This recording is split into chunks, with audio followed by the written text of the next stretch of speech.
Fala pessoal, tudo bem? Começando mais um pré-jogo aqui no canal do Glória e Tradição e hoje pré-jogo de Clássico Rei, jogo válido pela 14ª rodada do Brasileirão 2021. O jogo vai pegar fogo amanhã na Arena Castelão, num horário um pouco ingrato ali das 20h30, no domingo 20h30 é um horário de lascar, mas a gente aqui já está meio acostumado, não é a primeira vez que colocam o Fortaleza nesse horário e hoje a gente vai discutir tudo sobre esse Clássico Rei, um jogo muito importante. Os dois times vêm bem posicionados na tabela do Brasileiro. Fortaleza é o terceiro, o Ceará é o sétimo. E a gente vai trazer tudo sobre essas duas equipes, entender como taticamente o jogo deve se dar, quem joga de um lado, quem joga do outro, tudo que você já está acostumado a ver aqui no Glória e Tradição. Antes de mais nada, eu já queria pedir que você se inscrevesse aqui no canal do Glória e Tradição, porque todo santo dia a gente tem conteúdos falando sobre o Fortaleza. Tem vídeo de manhã, tem live à noite, é o brega. Hoje, excepcionalmente, esse programa está sendo gravado, então, se você está aí no chat acompanhando, a gente, infelizmente, não vai poder interagir, porque se trata de uma gravação. Mas a gente sempre faz lives à noite. Então, deixa aquele joinha, né? Tem um botãozinho aí do gostei, e compartilhe também o link para que mais pessoas possam nos acompanhar. Depois da vinheta, eu vou chamar a Thaís e a gente vai esmiuçar o Clássico Rei.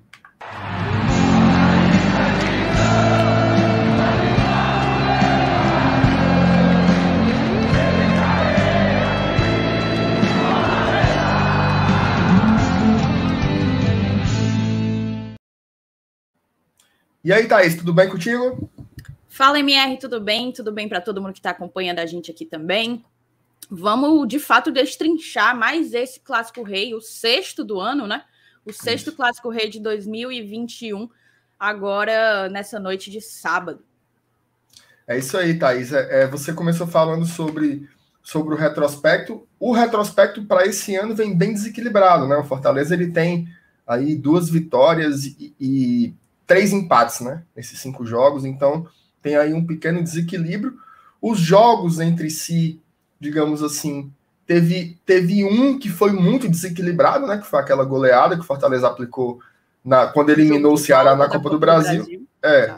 Mas, assim, aquele primeiro da Copa do Nordeste foi pau a pau.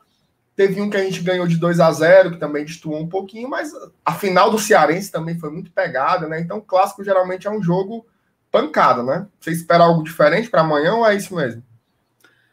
Eu não espero algo muito diferente, eu acho que até também pelos momentos das duas equipes, a gente vai falar um pouco disso no decorrer aí do pré-jogo, mas assim, eu sempre entendi o Clássico Rei como um jogo muito truncado, né, de muita difícil previsão, digamos assim, e inclusive de poucos gols. Eu acho que a gente acabou saindo da curva aí justamente naquele 2-0 no Campeonato Cearense e o 3-0 pela Copa do Brasil. Porque, de resto, se você olha o retrospecto, não são raras os placares de 1-0, 0-0, 1-1. Então, assim, vamos ver qual é a tendência, né, para esse jogo agora, se vai ser mais uma vez de um placar magro ou se a gente pode esperar uma partida de muitos gols. Perfeitamente.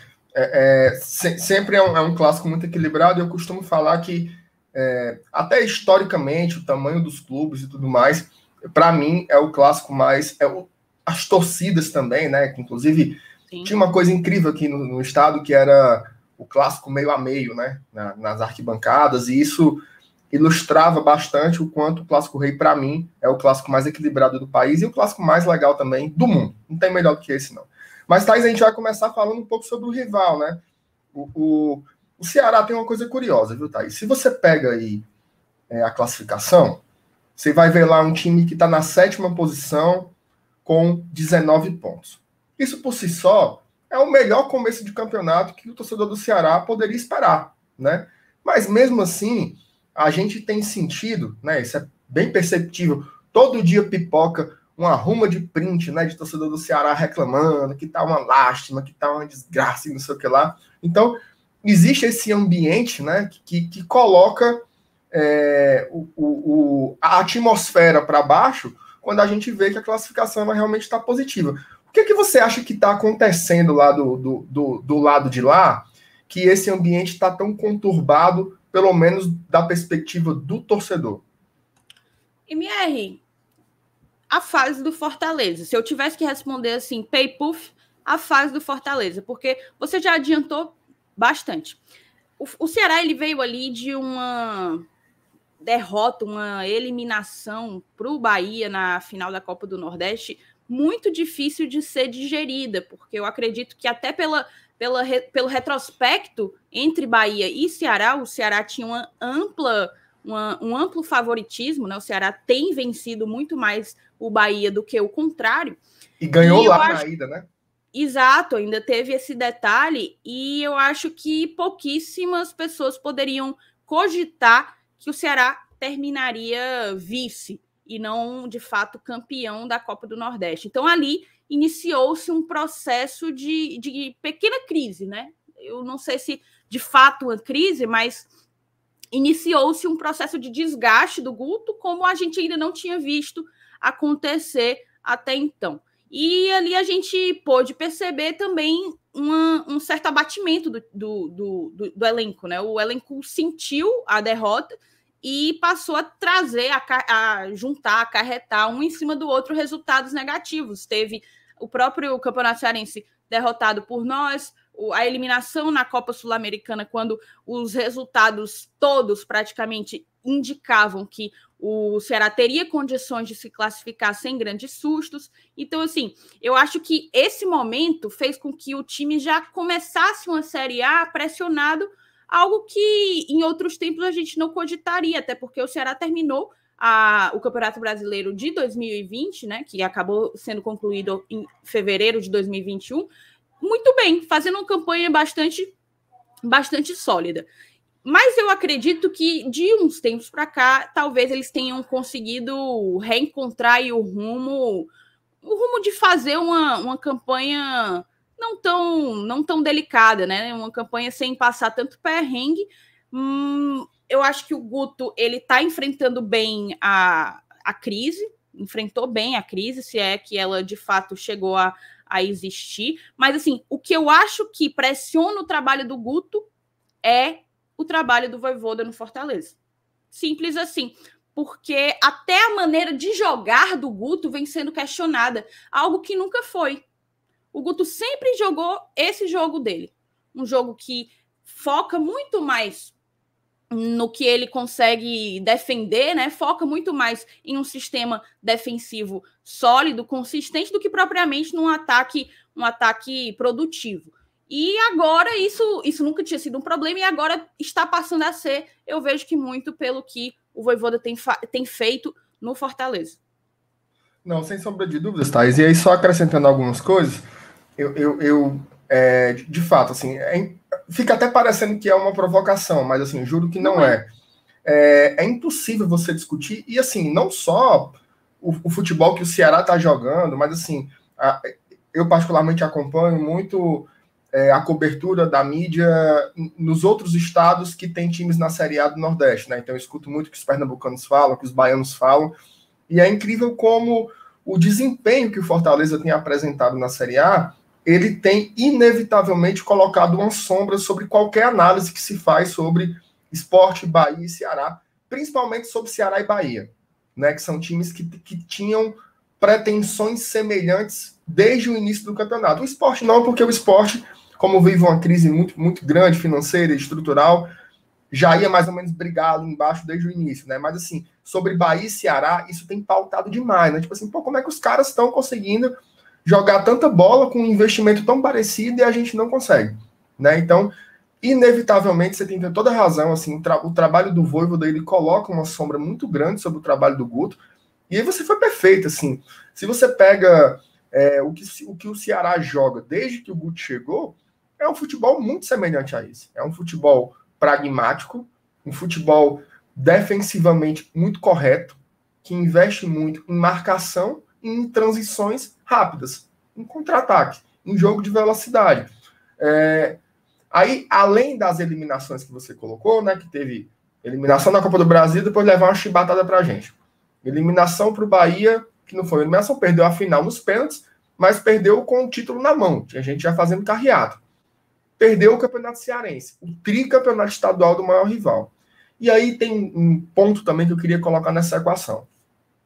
O que é que fazia o Ceará saltar um pouco mais aos olhos ano passado, se eu estou dizendo que o futebol era muito parecido com o desse ano?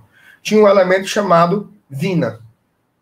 Né? O Vina, ele terminou a temporada passada como um dos craques do Campeonato Brasileiro. Isso não é pouca coisa.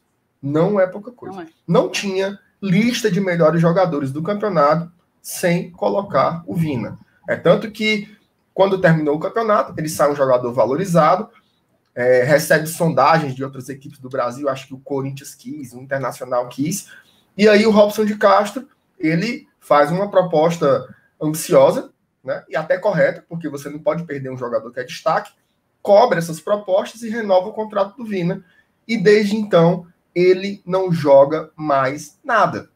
Né? Ele não é de perto, aliás, não é de longe, né, melhor dizendo, não é de longe o Vina que todo mundo viu jogar no passado e que decidiu muitos jogos. Né? Decidiu muitos jogos.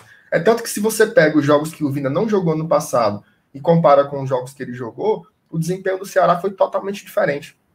Né? Totalmente diferente. Então, soma isso tudo aí, as eliminações e a flopada que deu no principal jogador do time, né? Hoje, que inclusive é banco, né? Entra para jogar ali 20, 30 minutos e não faz diferença nenhuma. O Jorginho, que também não está muito bem, joga mais do que ele, né? Hoje em dia. Então, assim, o Guto vem sendo muito questionado porque se compara com o trabalho do Vojvoda, mas o Guto ele tem muitos méritos porque ele não deixou desmanchar, né? Porque eu fico aqui pensando, se fosse, teriam vários outros treinadores que no lugar do Guto teria deixado de descarrilhar e isso sim virar uma crise, né? Por isso que a gente está tratando aqui como uma suposta crise, porque no fim das contas seguraram nos trilhos, né? Pô, o Ceará joga uma primeira divisão e não perde a 9 jogos. Exato. Né? Joga uma primeira divisão e não perde a 9 jogos. Tem uma das melhores defesas do campeonato. Se a gente é a melhor, tomou apenas 9 gols, eles só tomaram 12. Né? Qual é ali a grande fissura na forma de jogar do Ceará? Para mim, é o setor ofensivo. Né? O setor ofensivo realmente não tem funcionado. Assim, o Jael vive lesionado, eles acabaram tendo que se desfazer do Saulo, né? Precisavam do dinheiro, se desfizeram do Saulo, que era até então o artilheiro do time na temporada. O Mendoza vai voltar agora, mas ele tem sido um jogador muito inconstante, né? Assim, o Johnny Gonzalez não se viu em campo, né? Foi uma grande flopada, assim, a gente não sei nem se o Ceará ainda tem interesse em permanecer com o jogador. Então, assim, as contratações não surtiram efeito, o craque se desmanchou e o time, mesmo assim, mesmo com tudo isso, ele consegue se segurar na primeira página do campeonato. E é por isso que eu trato com muito respeito essa partida de domingo, porque com todas essas dificuldades, o Ceará ainda consegue manter uma certa solidez e consegue ficar ali na primeira página do campeonato, né, Thaís? Não sei se você concorda com isso, assim, mas passar 9 jogos na Série A sem perder é um grande feito. É óbvio que eles têm muitos empates, né, mas mesmo assim não é para todo mundo, não é isso, Thaís?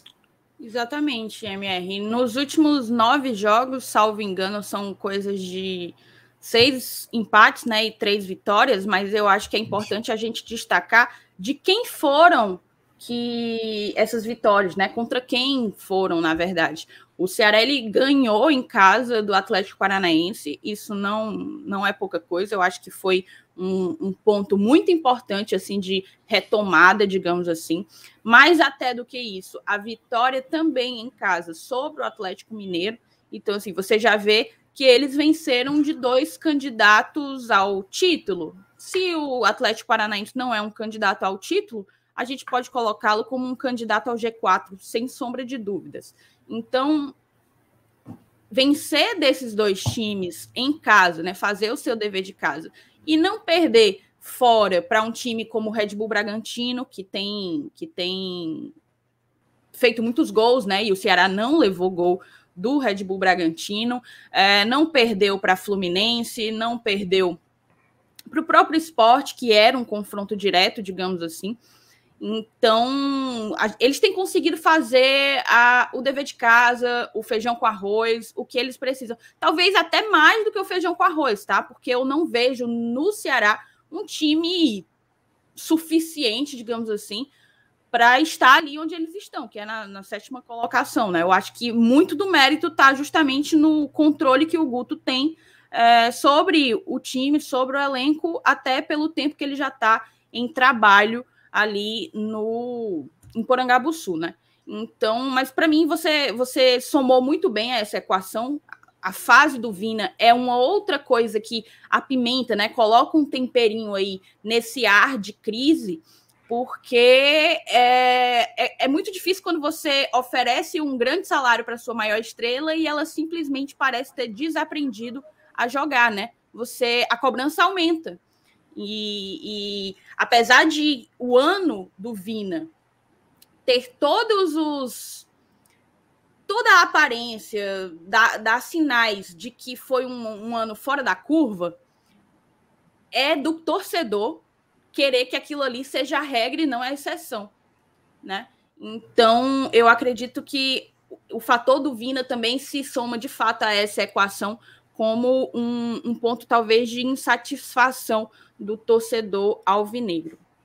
É isso aí, Thaís. Bom, o Ceará vai com algumas novidades para esse Clássico Rei, né? Ele conseguiu aí judicialmente reverter 2 penas, né? Teve um quebra-pau lá quando eles perderam o título para o Bahia. Cadeirada, voadora, mão nos beiços. Inclusive, MR, uma informação, não vou dizer nenhum dado, é uma informação, que é uma informação. Certo. O técnico desse Clássico Rei vai ser o mesmo árbitro que apitou a grande confusão, a Batalha do Castelão na final da Copa do Nordeste. É Denis alguma coisa, te juro, vai ser o mesmo. Então o cara já vem esperando a confusão, né? Já conhece, né? Então, aí depois desse cabaré, né, Thaís? Vamos usar a palavra correta aqui. Depois desse cabaré que teve na final aí, teve meio mundo de gente suspenso, né? Uma porrada de jogos. Mas aí, agora, essa semana, o Ceará conseguiu reverter as penas do Mendoza e do Gabriel Dias, né? E, não sei.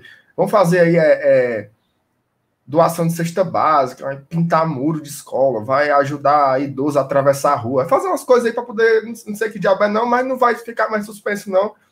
E já ficam à disposição do Guto Ferreira para essa partida de amanhã. Eu acredito que o Mendoza deve jogar, mas o Gabriel Dias não. Tá? Para mim, quem vai jogar amanhã na lateral direita deve ser o Buiú. Inclusive, para a gente fechar aqui essa parte do rival, o Castrinho, ele deu uma entrevista outro dia aí, e ele soltou uma, viu, Thaís? Ele soltou uma, ele disse que o Gabriel Dias é um jogador que ele tem sentido muito psicologicamente, tá? Então eu acho que ele realmente deve ter sentido a paulada, né? Porque ele chegou, aí foi peia, e ele realmente parece ser um jogador que tá meio mufino, né? Então eu acho que o Castrinho soltou essa, eu acho que o Gabriel Dias deve estar se tratando aí. Não parece ser um jogador muito ligado realmente, não, né? Ele tem, assim, vários jogos, o Ceará teve algum revés em cima do Gabriel Dias. Então eu acho que ele é um jogador que não deve estar em campo amanhã. Aí você me pergunta, qual é a provável escalação? Aí eu vou lhe dizer. Richard no gol, tá? Um goleiro que... Perfeito. Tá bem consolidado, né? Até uma fazendo uma boa Série A. Vem fazendo uma boa Série A e é uma surpresa até para eles, né? Porque era um jogador meio carta fora do baralho, assim, né? Tanto que esse goleiro que veio da Chape, ele veio para ser titular, né? Só que o Richard, ele realmente sentou na posição e parece que não sai mais. Aí a defesa vem com o Buiú na lateral direita, a zaga formada por Messias e Lacerda, na lateral esquerda o Bruno Pacheco, que para mim é o melhor jogador do Ceará, é o cara que tem o jogador mais regular, sem sombra de dúvidas. No meio-campo, Sobral, Marlon e Jorginho. No ataque, Lima, Mendoza e Kleber de centroavante. Esse é o Ceará que a gente vai enfrentar amanhã. E Thaís, do ponto de vista tático, né, assim, da estratégia, você acha que o Guto ele pode surpreender ou é mais ou menos aquele modus operandi que a gente já está acostumado a ver o Ceará jogar há tanto tempo?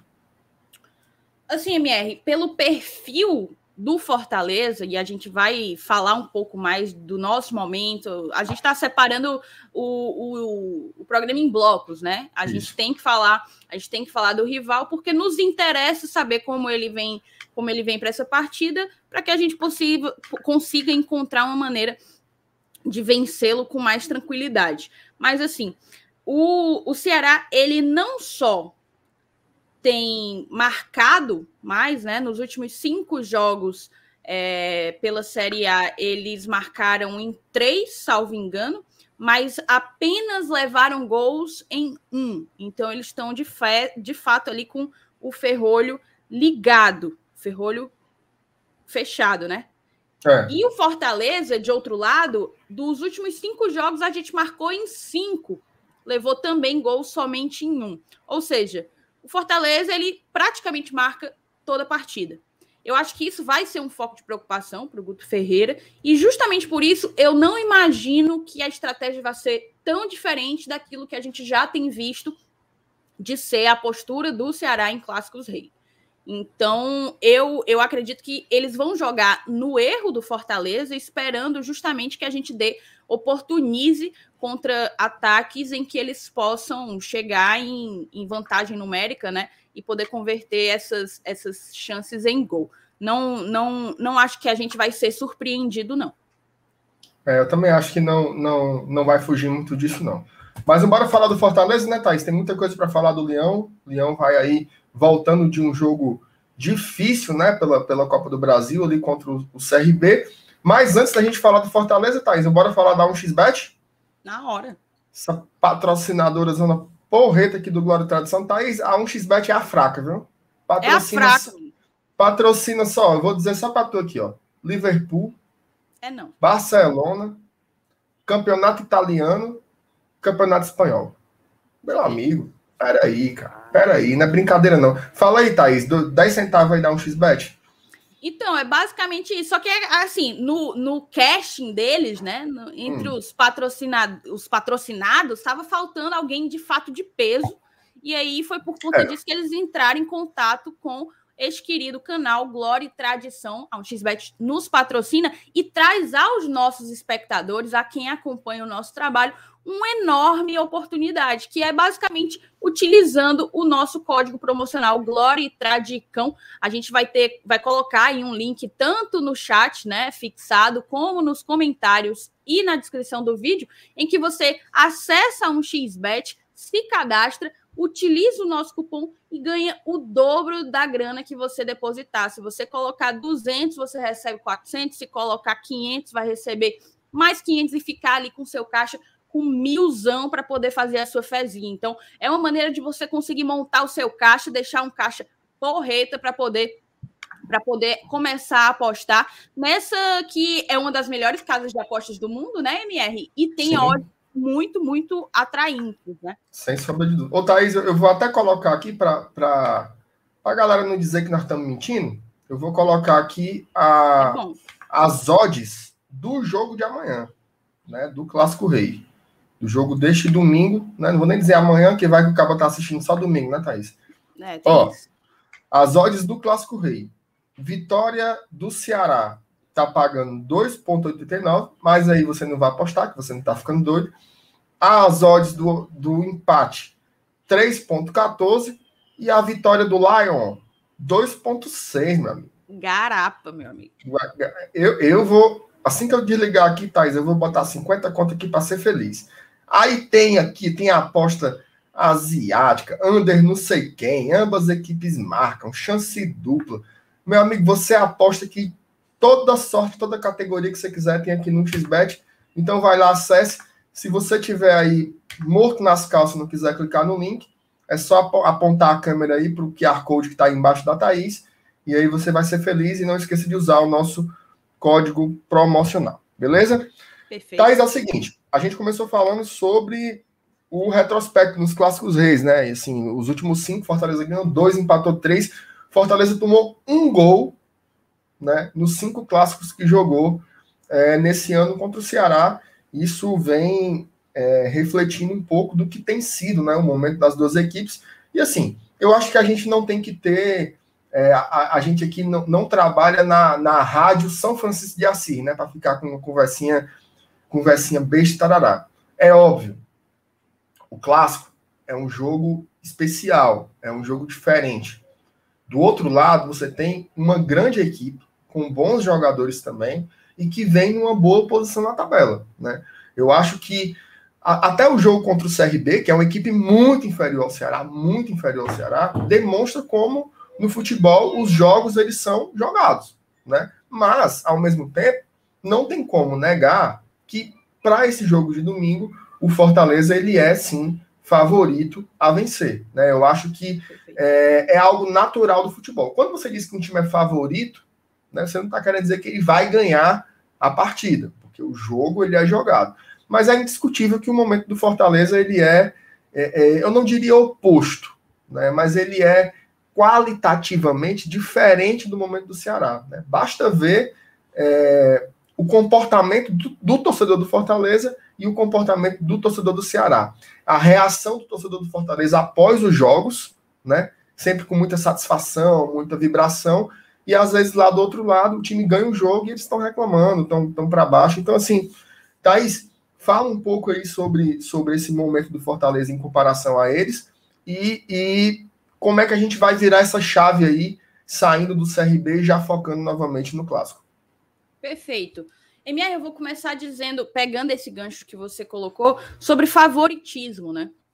Essa questão de determinar favoritos, ela é um pouco complexa, porque pode ter quem taxe isso de soberba, arrogância, e nem de longe é. É uma análise qualitativa mesmo do momento das duas equipes. Se você parar para pensar, o Fortaleza vem aí com 13 partidas disputadas e 8 vitórias, né? O Ceará venceu apenas 4 das 13 que disputou. Então, a gente está no mesmo número de partidas jogadas, a gente tem o dobro de vitórias. Em gols marcados, são mais de 6. A gente tem 7 gols na frente, a gente marcou 21 gols, enquanto o Ceará marcou apenas 14. Em gols levados, a gente também levou menos. Então, assim, por todos os critérios que você possa querer utilizar, inclusive até por um critério mais subjetivo, que é o sentimento do torcedor, a gente tem uma certa vantagem diante do nosso rival. E, para mim, não há soberba, não há arrogância nenhuma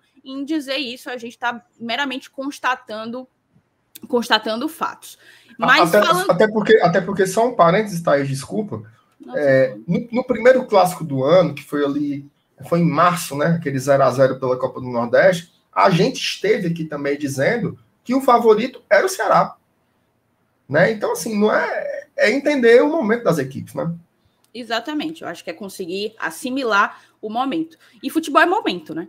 Que fique bem claro, e esse favoritismo é natural que ele fique migrando de um para outro, e isso demonstra um processo de evolução. Se não acontecesse, eu ia dizer para você que o Fortaleza tá a mesma coisa do ano passado. E a gente sabe que a gente está bem diferente do que a gente veio. O nosso desempenho está bem diferente do que a gente conseguiu apresentar no ano de 2020. Mas, assim, quanto a essa virada de chavinha, eu acho que a gente tem conseguido apresentar acho que a gente tem conseguido ser estratégicos.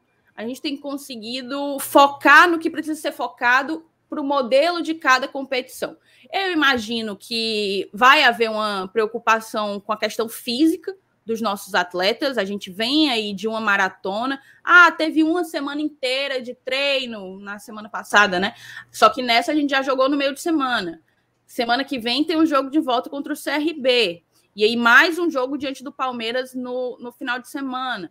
Só então eu acredito que aí vão voltar os jogos da Libertadores e a gente vai ter uma folguinha. Mas até lá a gente vai ter que saber como administrar a questão do desgaste físico dos nossos atletas. E eu acho que isso tem sido muito bem coordenado ali pela comissão técnica. Também acho que o nosso time já encontrou a sua maneira de jogar, inclusive quando não tem os seus ditos titulares à disposição. A gente tem a sorte que dessa vez ninguém tá no departamento médico, né, Márcio Renato? A gente teve o retorno aí do Jackson, que há muito estava morando por lá, fazendo algumas disciplinas de medicina.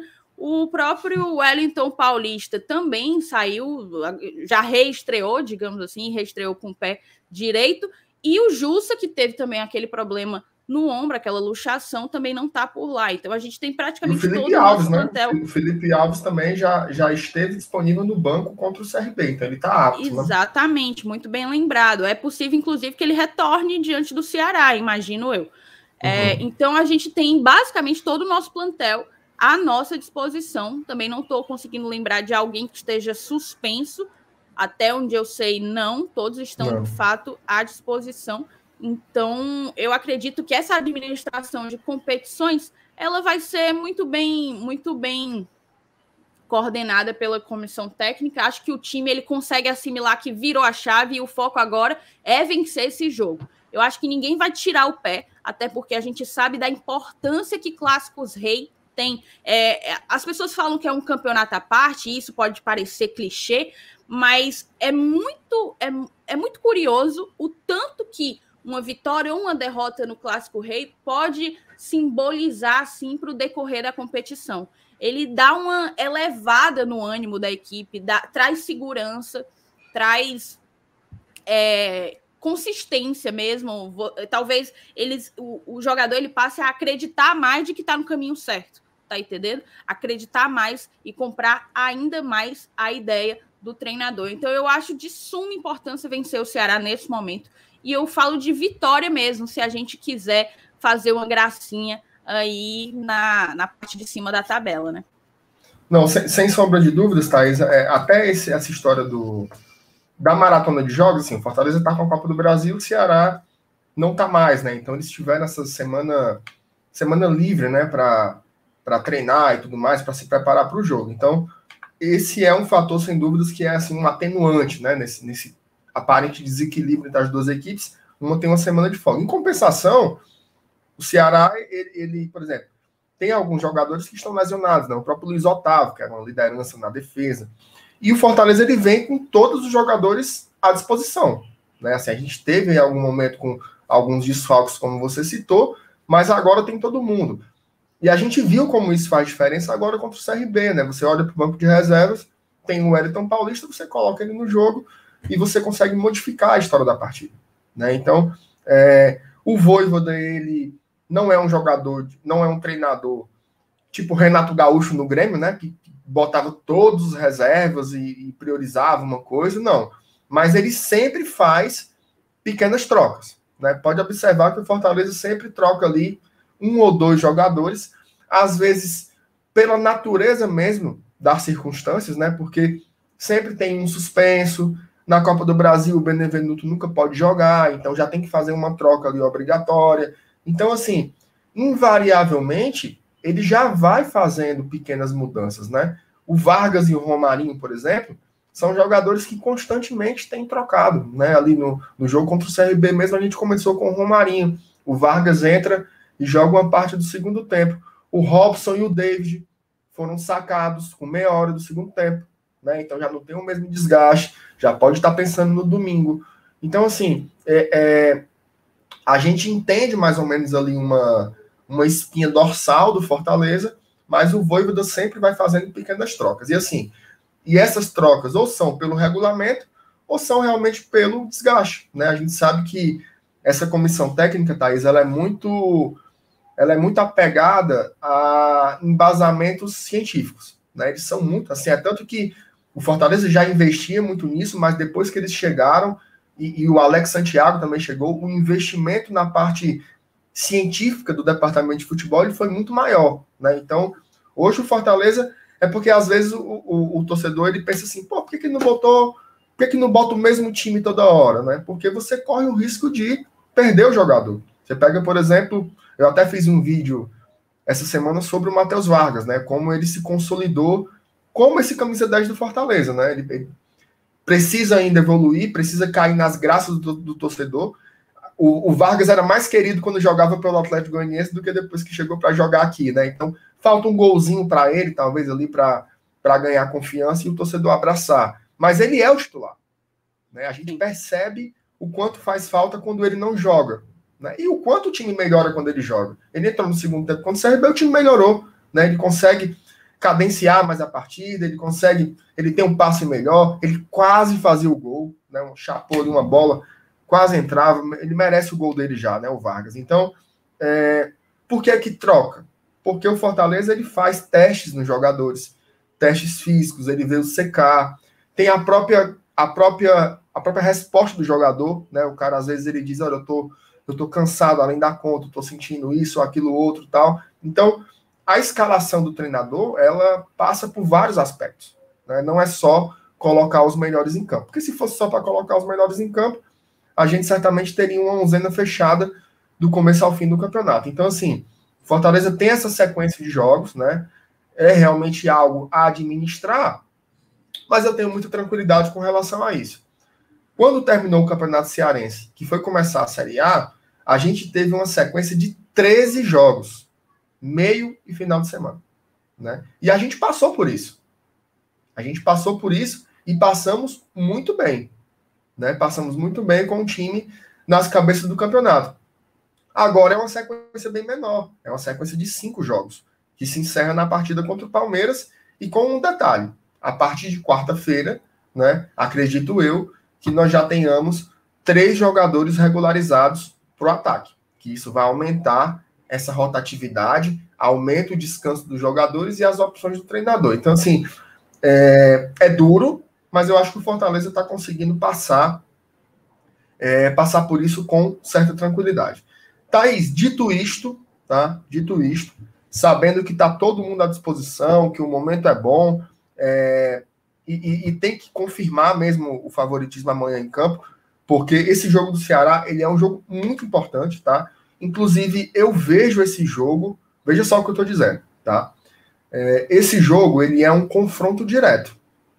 Sim. Mas ele é um confronto direto por uma vaga na Libertadores. Tá? Ele é um confronto direto. Veja só que loucura, né? A gente é acostumado a ver o Clássico Rei, confronto direto ali, para ver quem caía, né? Estourando para ver quem pega uma Sul-Americana. E agora a gente vive um momento em que é um confronto direto por uma vaga, talvez, na Libertadores da América. Né? Hoje o Fortaleza tem 27 pontos.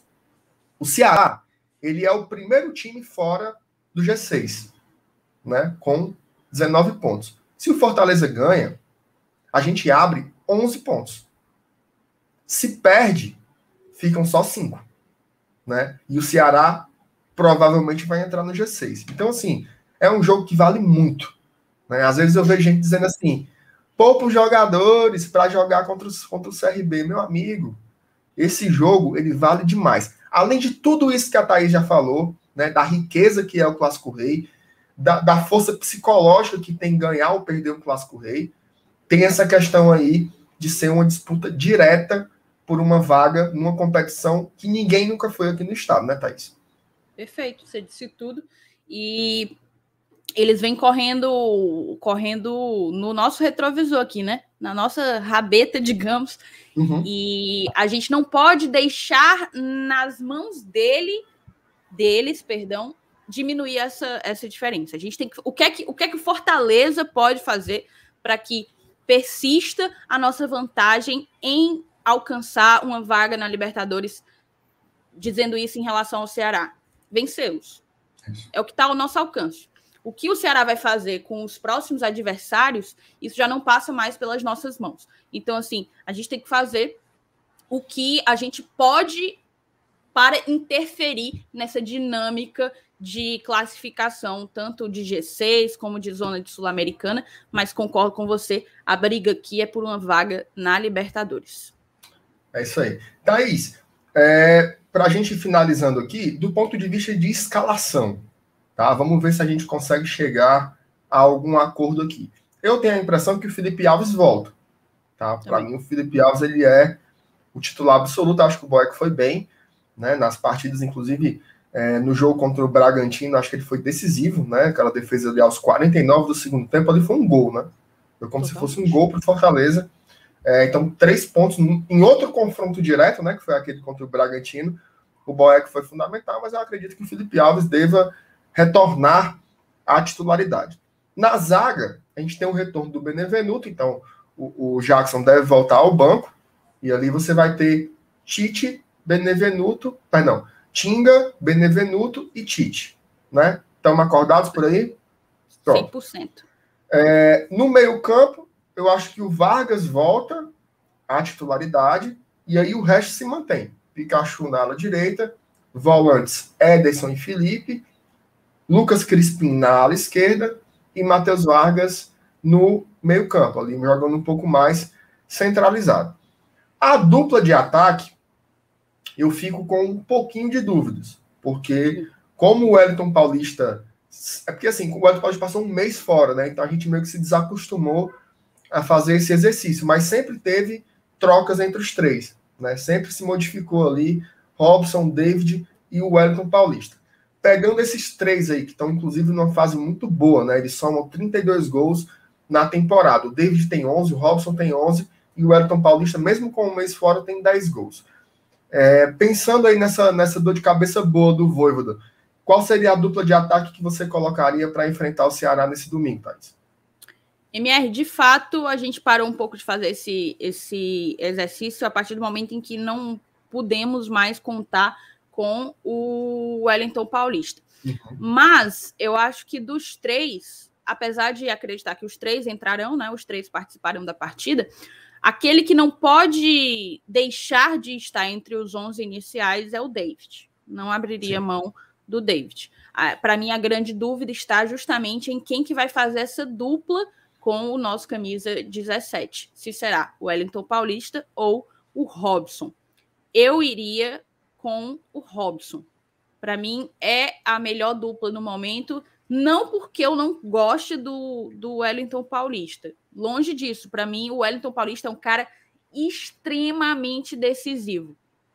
Extremamente decisivo. E a Série A é o lugar em que ele gosta de aprontar das suas. Sim. Mas eu acredito que a dinâmica entre o Robson e o David nos dá não só mais mobilidade, apesar de que o Wellington Paulista, pela sua posição e pela sua idade, tudo poderia levar a crer que ele não fosse mais um atleta capaz de dar mobilidade ao ataque do Fortaleza, e ele consegue. Ele é um jogador que não sentou em cima do que já conquistou ou das limitações físicas que eventualmente possa ter, pelo contrário. Mas eu gosto da dinâmica, da maneira como funciona a dupla entre o Robson e o David. Eu iria com eles dois nos 11 iniciais, esperando a entrada do Wellington Paulista a partir ali do segundo tempo. É isso aí, Thais. Eu tô contigo, viu? Tô contigo nessa. Também acho o Wellington. Eu sou fãzaço do Wellington Paulista. Assim, jogadorzaço. Assim, por mim, ele encerra a carreira aqui no Fortaleza, fica aqui no clube. Eu acho que ele se Deus quiser, né? Assim, se ele continuar nesse ritmo aí, ele vai já se tornar o maior artilheiro do Fortaleza em campeonatos brasileiros, que é uma baita marca, assim. E é um cara muito sangue bom e tal. Mas eu acho que, até por ele estar voltando de lesão, né? E foi uma lesão relativamente grave, assim, na panturrilha. Eu acho que ir colocando ele aos poucos, né? Coloca ele no segundo tempo e tal. Eu acho que é até melhor para ele. Então, coloca ali a dupla David e Robson, que vai dar tudo certo.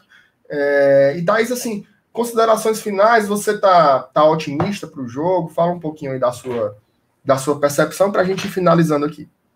MR, tô otimista, assim, não acho um jogo fácil. A gente gosta de provocar, a gente gosta de fazer aquela brincadeira que é mais do que bem-vinda e até saudável entre Fortaleza e o nosso rival. Mas eu não acho que o Ceará é esse mamão com açúcar que muitos possam fazer parecer ou querer que se pareça. Acho que vai ser um jogo difícil, mas para mim o Fortaleza, a gente já tratou desse assunto aqui, é o favorito e tem plenas condições, tem ferramentas para poder bancar o seu favoritismo. Eu acredito numa vitória do Leão. É isso aí, também estou contigo, acho que vai ser um jogo muito duro, como a maioria dos clássicos é. Você, torcedor, pega aí na sua mente, busca aí, desde que você começou a acompanhar futebol, qual foi o clássico que você assistiu que disse assim, ô garapa? Foram pouquíssimos, né? A maioria são jogos muito disputáveis, muito disputados, jogos muito duros. Eu acho que amanhã tem tudo para ser mais um jogo assim. a pressão do lado de lá é muito grande, né? Inclusive, eu acho que isso também é importante se dizer. Eu acho que, Deus defenda, um revés do Fortaleza não desestrutura. Né? O Fortaleza não vai dizer assim, pronto, acabou a temporada, bota esse argentino para fora. Não. Agora, do lado de lá, uma outra chibatada do Fortaleza, aí o negócio pode desonerar, né? Mas aí é um problema que eles teriam que resolver. Então, assim, acho que o Fortaleza é favorito. Eu acho que o jogo é jogado, tem que ir para cima, tem que ganhar. O nosso estilo de jogo é o mesmo, né? O Fortaleza vai propor o jogo, vai tentar controlar a partida e vai tentar fazer os seus gols.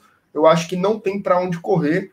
É um jogo especial para o torcedor, né? Mas ali para quem está jogando é mais uma partida com muita seriedade que o Fortaleza tem que encarar para conseguir esses 3 pontos. Quem sabe a peitica da Véia Chica não se confirma, né, Thaís? E o Fortaleza não sobe mais uma posiçãozinha no campeonato, terminando ali na 2ª posição. E a gente não tem ali um jogo domingo que vem no Allianz Parque, né, entre Palmeiras e Fortaleza, valendo a liderança da Série A. Tu já pensou, Thaís, um negócio desse? Rapaz, não diga isso não, que eu chego e me emociono aqui. Eu tô completamente emocionado só de pensar numa situação dessa, mas jogo a jogo, primeiro é o clássico. Lembrando a você que acompanha aqui o Glória e Tradição, a partida terminou, o juiz apitou, já apitei foi com cartão, apita assim, ó. O juiz apitou, meia horinha depois, vem aqui para o Glória e Tradição, porque a gente faz aquele tradicional pré-jogo. O horário é ingrato, mas eu tenho certeza que você estará aqui acompanhando a gente. Por isso, meu amigo, se inscreva no canal, aperte o sininho aí das notificações, porque sempre que tiver vídeo, você vai ser notificado pelo seu celular. Deixa o seu gostei aqui, né, para você. O vídeo desse aqui foi bom demais, cara. Deixa o seu gostei, compartilhe o link nos seus grupos de WhatsApp. Seja membro, né? Seja membro. Se você tiver escutando esse programa nas plataformas de podcast, também tem a opção para seguir a gente no podcast, né? Então faça tudo que você quiser fazer. Estamos nas redes sociais, faça aí o Diaba 4, que a gente tá junto, beleza? Thaís, um beijão. Boa sorte pra gente aí nesse Clássico Rei. Nos vemos no pós-jogo. Falou, galera. Até mais. Falou, saudações tricolores.